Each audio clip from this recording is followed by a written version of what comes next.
we do a lot of sort of family of origin stuff too. So we'll explore his childhood experiences first and foremost as a way of helping him understand what he's experienced. And everyone's experienced trauma, Peter. Like it's either big T or little T, but we've all been there, yeah. And so Absolutely. And so once they're able to actually understand the impact that their own childhoods have had on their current behaviour and their current, I guess, personalities as they emerge, we have this sort of really weird shift in dynamic where you can see them empathising with their younger selves, right? Which then assists them with understanding their current selves. And then we talk very educationally as well about the impacts of violence on children and what that looks like, and things like attachment theory and how disruptive it can be when those kind of relationships, those early childhood relationships, are disrupted.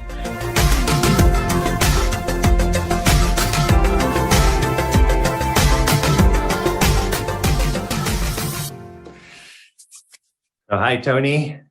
Hey, I'm interviewing today Tony Johannsen, and Tony is one of our workplace mental health specialists. So he delivers and facilitates workshops for us in Australia, all over Australia. But you're located in Melbourne, right, Tony? Yep. Yeah, Melbourne, Victoria. Great.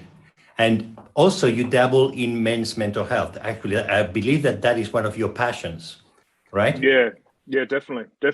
Look, it goes beyond dabbling, I guess, Peter. After all these years, it's probably my expertise, I would say. Yes. Sits in men's mental health, and yeah, and that's why I invited you, because I wanted to hear from the horse's mouth what is happening for men's mental health on the ground. Now, you are in Melbourne, so we're kind of using Melbourne as an example for what's happening in men's mental health around the world, with the idea that, men are men everywhere, and what is impacting men in Melbourne is probably what is impacting men in Sydney, all over Australia, and in any other parts of the world.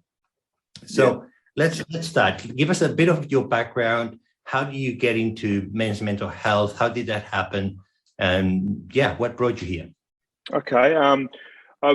Before I guess upskilled as a counsellor, I was a tradesman and a touring rock musician as well. I still played music as well. So when I decided to change careers and go get a counselling degree, it was a pretty good fit for me to work with men, given that I was already well versed in sort of men's spaces like building sites, and rock and roll at that point in time was a very masculine activity as well.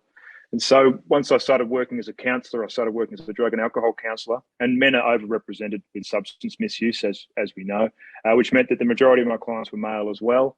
And then I was also working with a lot of men who were on intervention orders with family violence related matters as well. So then I upskilled in that space as well and did some more, went back to university, got a few more tickets up my sleeve, I guess, and got qualified in working in that space.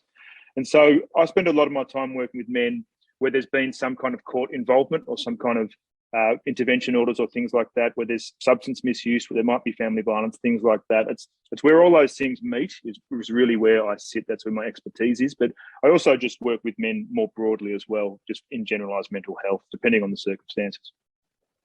So it's fairly heavy. You're very much at the coalface when men are having problems in the family, domestic violence. They're looking at they're in the legal system, obviously, and they're looking potentially at being put in jail. Is that right? Yeah. I try and position myself as early intervention with the services that I'm involved in and the programs that I design and implement. However, sometimes that early intervention still might have involved a short custodial sentence, but hopefully not for men who are too far entrenched in the criminal justice system.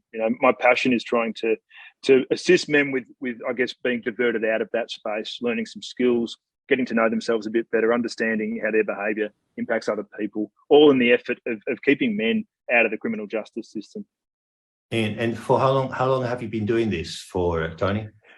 That kind of specialist work that I'm describing now would be about 3 to 4 years, and then just generalist sort of drug and alcohol work and generalist mental health work and counselling and therapy and things like that. It's about 8 years now, I think, all up.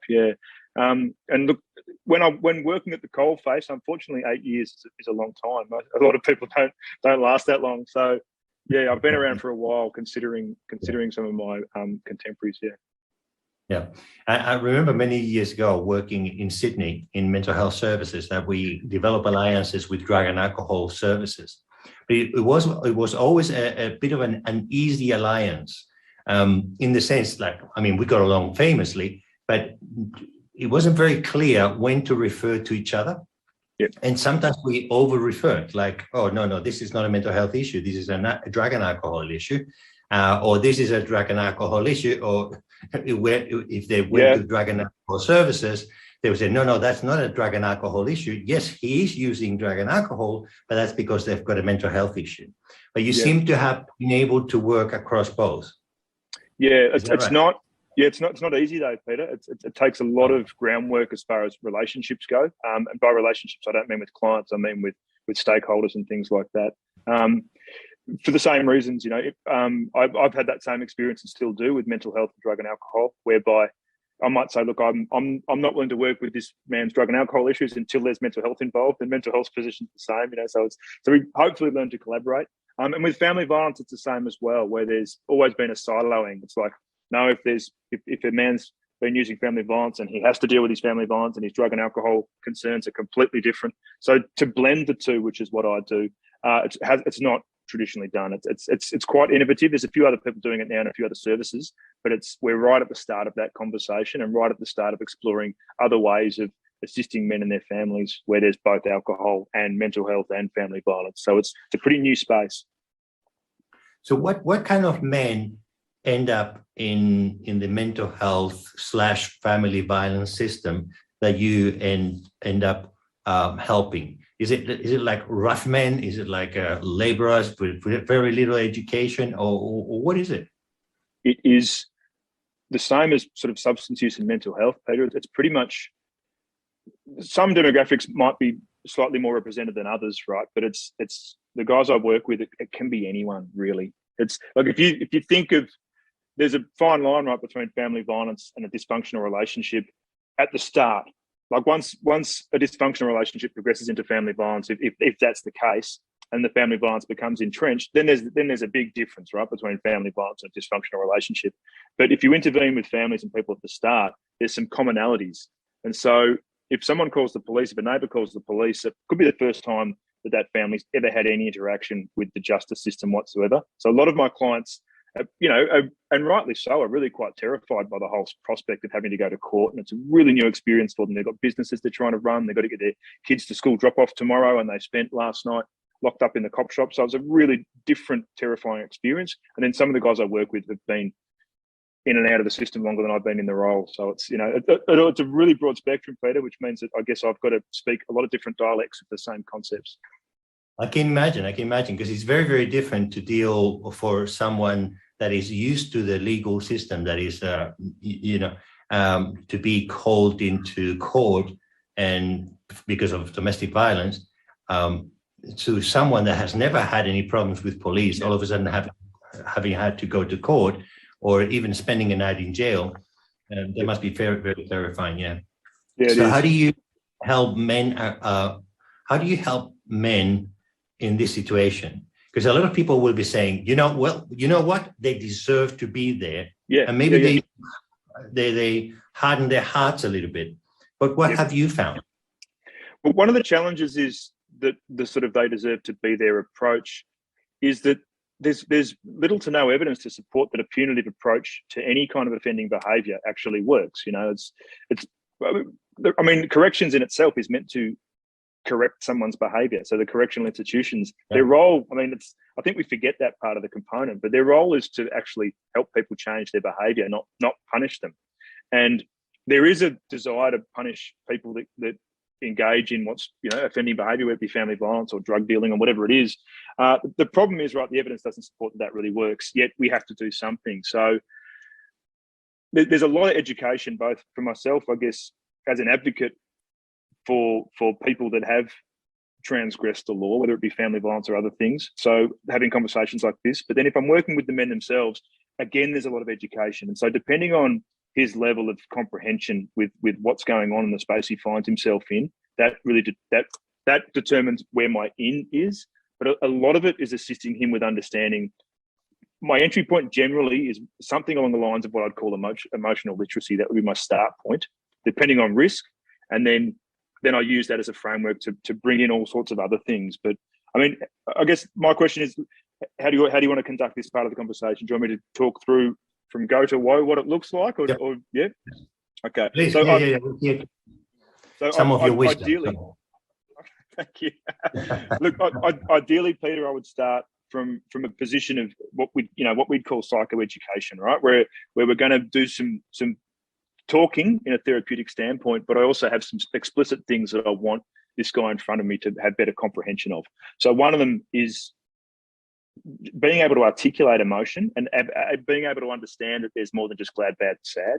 And there's a bit of work that goes into that. Some of that might be through dialogue and not always overt. Not always overt. Some of it might be covert, but a lot of it's really explicit. I have some, there's handouts and diagrams, and we use kind of visual aids and all this kind of stuff. And, we challenge men. We'll talk about it. We'll say, so what happened? What was the situation that brought you here? And generally it's something to do with being angry or pissed off or something. And so we'll challenge even just that word to describe that feeling. And then we'll drill down and we'll look for 2 or 3 other descriptors. And then we'll assist him with exploring how much the story changes when he uses different words to describe his emotions, for example. And so that's that first part of that really cognitive part of understanding your emotions. And then we do a bit more sort of somatic stuff as well. And then we're really big on assisting them with understanding the fight, flight, freeze response and how that affects their body. And really, I mean, what we're trying to do there, Peter, is when they become aroused or angry, we're actually assisting them with employing mindfulness techniques by being really mindful of their body as to what happens at that point in time, not with the other person in front of them that's making them mad as such. So there's a lot of education in that space. So what you're talking about is basic, a little bit more than basic communication skills, right? When I feel something, instead of going into the immediate violent anger response or aggressive, I'm sure not all of them is violent, but it can be verbally aggressive. Well, it's a spectrum, obviously, of all sorts of things. Stop, think about exactly what's bothering you and talk. And maybe even start talking even before it becomes an emotional issue, a big one. Yep. Yeah. But that's a slow burn. And for a lot of guys, the sort of communication element of it is a lot further down the road. First and foremost, we want them to be able to identify they're having an emotion other than anger, right. Or if it is anger, are there other ways of describing it? We assist them with understanding how, that sort of old Freudian that anger might be repressed sadness or sadness might be repressed anger, that kind of stuff. So we explore all the things that sit underneath that. And what that means is we're inviting him to tell us his story. Yeah. So you can imagine if he's considered to be an offender of family violence, then there is some resistance from other stakeholders to invite a man to tell his story from an empathic standpoint. If we're seeing him as a perpetrator of violence, it looks like we're colluding with his behaviour to some degree, and I understand the resistance to that. But I personally don't believe that we can assist somebody with empathising until they can empathise with themselves. Now, a lot of the guys I work with don't know how to empathise with themselves, which means they have a very limited capacity to empathise with anybody else. So a lot of the work we do first is to identify the feelings cognitively, like what kind of words are we going to use to think and describe about how we're feeling.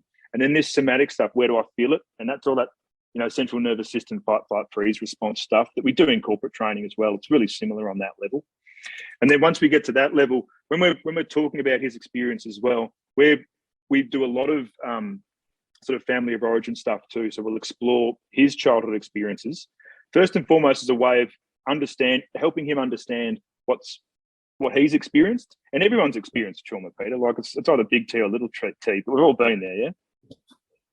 And so so once they're able to actually understand the impact that their own childhoods have had on their current behaviour and their current, I guess, personalities as they emerge, we have this sort of really weird shift in dynamic where you can see them empathizing with their younger selves, right? Which then assists them with understanding their current selves. And then we we talk very educationally as well about the impacts of violence on children and what that looks like, and things like attachment theory and how disruptive it can be when those kind of relationships, those early childhood relationships, are disrupted. And then once they really understand the effect it's had on them, then it actually becomes a lot easier to assist them with understanding the impact it has on their own children and their own partner. Most people just try and go straight in first and do the whole, you need to understand the impacts your behaviour is having on other people. And if you don't have a framework to understand your own experience, how can I empathise with you, Peter, if I don't even know my own feelings? So we do this preparation work that is not part of traditional, I guess, interventions with a lot of men in this space. So it looks more therapeutic, and you could consider it therapeutic, but we think ultimately it's a better way of encouraging empathy in a way that mitigates violence and mitigates aggression. And it's very important, the work that you do, because it's not about thinking, oh, this is a bad person, this is a bad man. It's not like, what else is going on? Why are they behaving this way? Why are they having this reaction? Most of the time, they don't even know why they're having that reaction. And this work of investigating, when did it start? Kind of a bit of detective work and forensic work. It reminds me, this morning we had a bit of a meltdown with an 8-year-old. It's a boy. And we turned up and he was yelling, and it was simply because today is sports day and he needed to bring his football socks, but he couldn't find the words. He was just a big emotion, and this emotion, he got frustrated and he blew up in yelling and all that stuff. But it was about educating him, hang on, find the words, what's going on, sit down, and find the words. And basically sometimes it's the same with grown men. We have the emotion first, and then we need to go back and find the words. What else really the problem? Is that what you're talking about? Yeah, it's exactly what I'm talking about. And the challenge is if guys are already sort of physically aroused or frustrated, and not just guys, it just happens to be that men are probably overrepresented. If humans, right? Yeah, and so we've got to assist them with understanding first that they're actually really aroused, right? They've got to check in, and so it's that metacognitive awareness, for loss of a bigger word, Peter, whereby we're really encouraging them to be curious about how they're thinking, not what they're thinking about. Because when we get angry, we get very fixated on the thing that's making us angry, and we're less curious about the fact that we're angry. So there's a lot of that as well, really assisting guys with being curious about that you're angry and how that feels, and why is it, do you think, rather than being obsessed or frustrated with the stimulus or the thing that's in front of you. And all of those things are trying to slow it all down, so that, as with your experience with your 8-year-old, so that this guy's got a better chance of at least finding some words to express himself before the whole thing explodes. And when we meet them, that opportunity is pretty small, right, between sort of stimulus response. And hopefully we do a 15-week program, most of the work I do with guys. We just want to extend it. It's like sort of any therapeutic work, in the sense that you want to extend that what do you say, gap between stimulus and response. Something happened in your environment, how you respond. I think the difference with the work we do as well is that we're always inviting the men we work with to understand how their behaviour is experienced by other people as well. And I think that's a component that misses in a lot of individual therapy. Like if you're a man who's in a family with children, sometimes individual therapy is too focused on your own experience, and that's not necessarily to the benefit of you or your family. I think some of the good things about group work and behaviour change programs and things like in the field that I sit in is that there is a lot of accountability to understand how your behaviour impacts other people too. And I know, just as a facilitator, I would like to think I'm more humble now as a man moving through the world, just understanding the impact that my behaviour can have on people that probably don't have the physical presence or the social status that I do as well. I'm a lot more mindful of that now with the work I do. Yeah.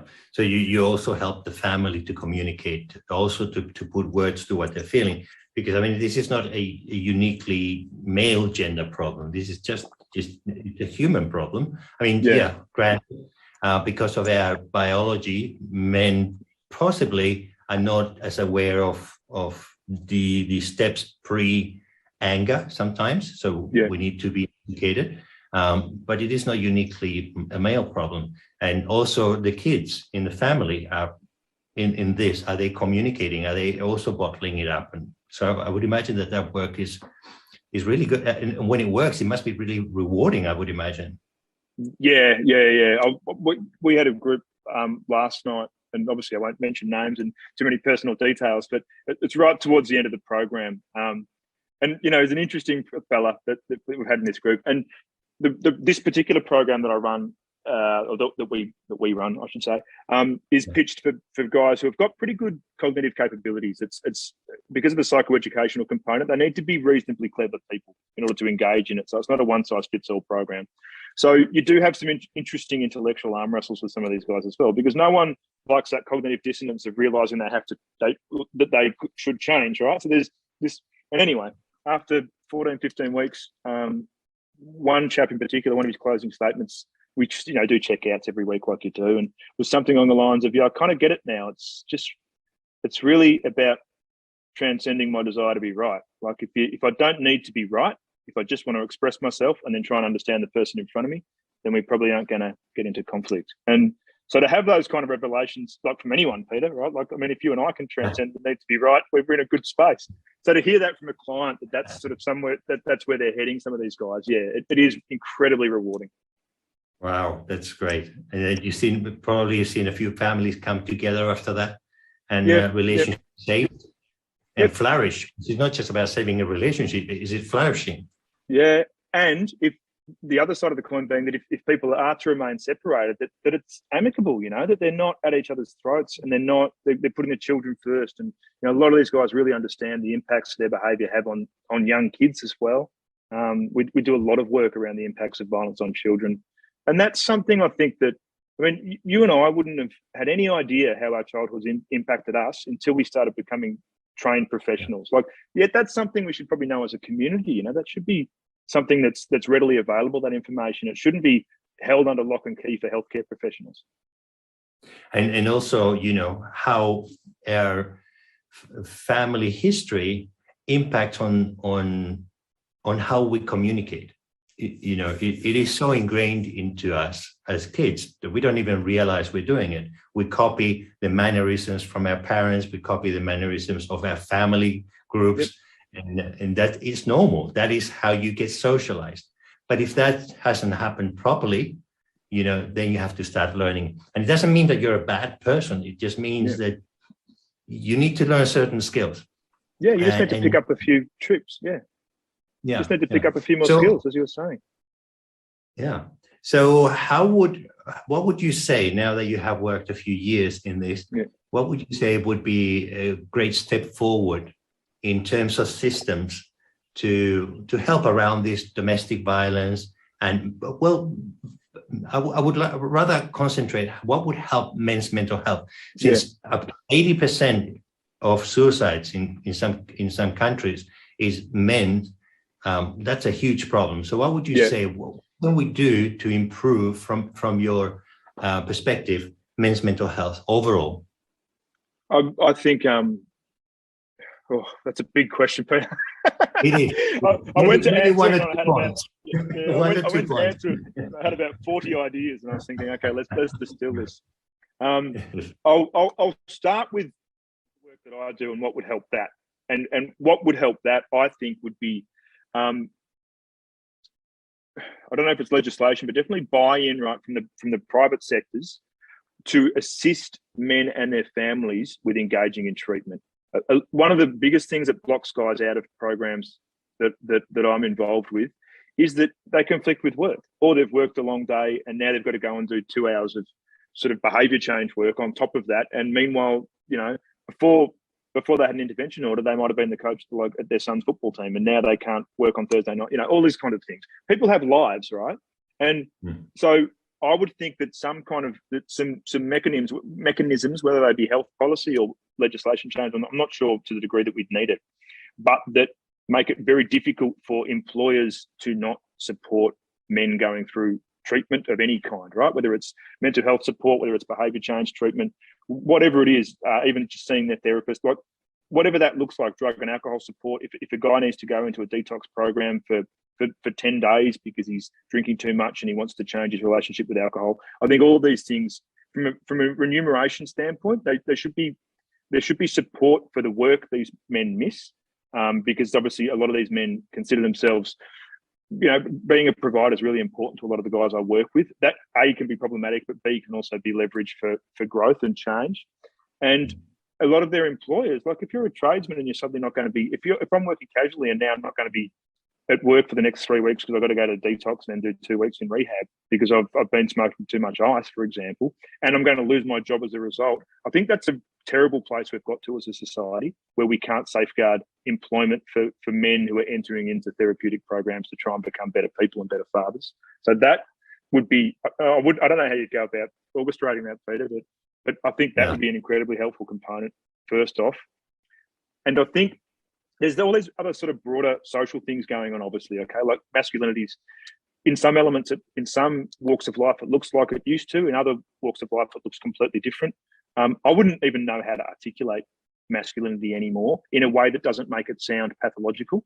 And so I think that in itself is a problem, right? I just think there's so many beautiful things about being a man and about having male friends and about engaging in sort of activities that are sort of focused on male camaraderie and things like that. As I said, I've been a tradesman. I still play in rock and roll bands. I've probably seen my male friends now more that I'm getting older than I did when I was younger. I was more than happy to mix with anyone when I'm younger, but now I've sort of really craved my time and cherish my time with my male friends. And so I think having a more nuanced conversation about that and honouring the beauty of men helping each other and supporting each other, and being really mindful with how we employ the term toxic masculinity. I'm not saying that it's not justified in some circles, but I don't think it's helpful to use it as a broad sort of sweeping brush whereby anytime men want to succeed as a collective or support each other, it's viewed with suspicion. I don't think that's helpful for men at all. No, I agree. It's not helpful because it taints the conversation. There are some men that are bad men, you can say that, but it's not the majority. It's a small percentage. It's the same way that there are bad women, but it's not the majority, and to paint all with the same brush, it wouldn't be, it's not fair, and it causes more problems than it solves. Yeah, I agree. Yeah, definitely. But I mean, as to how you go about, it's such a nuanced conversation, Peter, and I think that a lot of times now when it comes to, if it comes to men's generalised violence or men's family violence, men's mental health, all these kinds of things, I think we come in with some pretty sweeping statements and we come in with some really broad generalizations, and there's some commonalities, of course, right, with these guys that I work with. And I work with guys from all walks of life. I can have a group with one guy who's unemployed and has been so for a long time, with a few self-employed tradesmen who are probably homeowners and some of their kids go to private schools, a guy in international finance sitting next to them, and a few engineers. Like, it's really broad cross-section. And without question, right, there's commonalities that guys meet on, and that if we address those commonalities, I think we could ease to some degree some of the challenges men feel. But there's also a lot of nuance, right, like there is with anyone. And so I think men, like any other citizen, also deserves to be treated like an individual with their own sort of idiosyncratic challenges, and that just saying men do this or men do that is quite unhelpful for a lot of these blokes, I think. And it is unfair, unjust as well, because we're also different. Yes, we are the same, but we are different.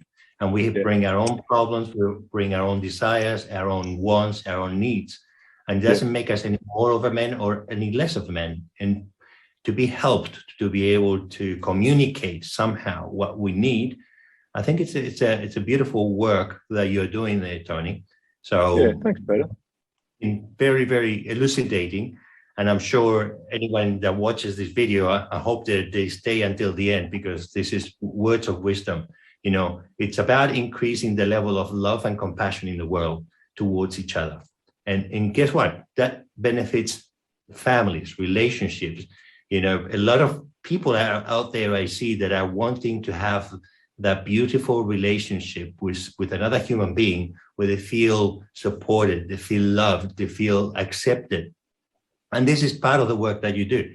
You help people come together, because when one of us learns to communicate and say, hey, wait a second, my boundaries have been violated, but now I can communicate that in an appropriate way that is not destructive. Wow, that's such a huge step forward, not just for that person, but for that family and for that community. And we need a lot more than of that kind of help and and education. Absolutely. Yeah, definitely. And I think that's one of the things too, Peter, is like, a lot of the men I work with are like, okay, I know I've done this, I know I've done that, I understand the impact, I understand, but what now? And I think we miss that component, right? It's not just about getting men to be accountable. It's assisting them with learning skills in a really compassionate way, and understanding that men, like anyone else, just want to be a better version of themselves for those around them, regardless of whatever behaviour they've engaged in. Absolutely. I'm yet to meet a man that wouldn't die for their family. I honestly say that. Now, are they able to communicate that? No. The majority were not able to communicate that, but we're willing to do that, and that's beautiful. And how do we tap into that, and how do we encourage that? Exactly. And I'm yet to work with a man who, once he understands that his voice is not the most important voice in the house, and that his wife or partner has feelings just like he does, and that she too deserves a seat at the table and an equal stake in things. Most men, once that penny drops, right, it's not as if they go, oh, bugger that, she's a woman, I'm not going to listen. Most men are quite happy for that understanding. They're like, I've never thought about it before. I've never realised how hard she works for the family before as well. Like, this is not something that men, once they understand, wish they didn't. Like, they're grateful for an opportunity to have more empathy for their families, and to have a better understanding of the work that everyone does to contribute to the family, not just them as the breadwinner or whatever it is. Like, it's men, once they're on the train, they're pretty generous with wanting to understand other people's positions. We've got to get them on that train, Peter, and that's not an easy ride at times. It's a bit of a quest. It's a quest, but I'm really glad that you're part of that, and I'm also glad that you're part of the WMHI and can share your wisdom also in our work, because I'm sure people will love that kind of aspect. We're starving for more love, kindness, and attention in the world. So thank you. Thank you for telling your story and bringing your wisdom. I'm sure a lot of people will benefit. And for all of you listening, you have enjoyed this, please like and subscribe and give some comments or ask some questions, and we'll be able to answer those. Thank you very much, Tony. Thank you, Peter. Hi, I'm Emmy Golding, Director of Psychology for the Workplace Mental Health Institute. We hope you liked the video. If you did, make sure to give it the thumbs up. We have more and more videos being released each week, so when you subscribe, you'll get a notification letting you know when a new one's just been published. So make sure to hit that subscribe button and don't miss out on this vital information for yourself, your colleagues, and your loved ones.